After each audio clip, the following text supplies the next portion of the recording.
Hello అండి అందరికీ welcome to my channel. ఇవాళ మన స్పెషల్ ఏంటంటే ప్రసాదం పులిహోర అండి. దీన్ని చేయడానికి ముందుగా ఒక గిన్నె పెట్టుకొని అందులో చింతపండు రసం వేయాలి. అందులో కొద్దిగా పసుపు వేసి మరిగించుకోవాలి. కొంచెం మరిగాక అందులో ఉప్పు, కొద్దిగా మిరియాల పొడి వేసుకొని కొంచెం మరగాలండి. అది మరిగాక కొద్దిగా శనగపప్పు, కొద్దిగా పల్లీలు వేసుకోవాలి.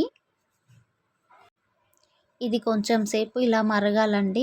ఒక 2 మినిట్స్ మరిగిన తర్వాత కొంచెం కరివేపాకు వేసుకోవాలి. దీన్ని ఒక 10 మినిట్స్ అయినా బాగా మరగబెట్టుకోవాలండి. ఇది మంచిగా మరిగాక పక్కన పెట్టుకోవాలి. ఇప్పుడు ఉడికించిన అన్నంలో కొద్దిగా పసుపు, అలాగే కొద్దిగా ఉప్పు అండ్ కొంచెం ఆయిల్ వేసుకోవాలి.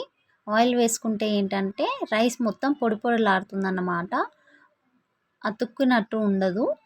సో ఆయిల్ వేసుకొని కలుపుకోవాలి.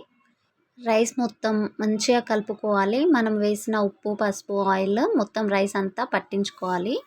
ఇప్పుడు మరిగించిన చింతపండు గుజ్జుని అన్నంలో వేసుకొని మంచిగా అంతా కలిసేలాగా కలుపుకోవాలి. ఇప్పుడు ఇదంతా బాగా కలుపుకున్నాక ముందుగా ఒక గిన్నె పెట్టుకొని అందులో కొద్దిగా ఆయిల్ వేసుకొని జీలకర్ర, కొంచెం ఆవాలు, కొంచెం ఎండుమిర్చి,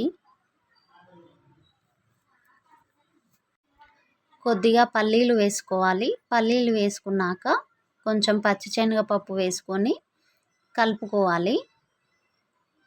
అవి కొంచెం వేగాక మంచి కలర్ వచ్చాక కొద్దిగా కరివేపాకు వేసుకోవాలి.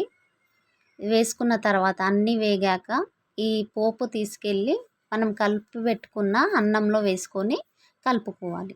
అంతేనండి, మన ప్రసాదం పులిహోర చాలా బాగుంటుంది. చాలా క్విక్గా అయిపోయే రెసిపీ.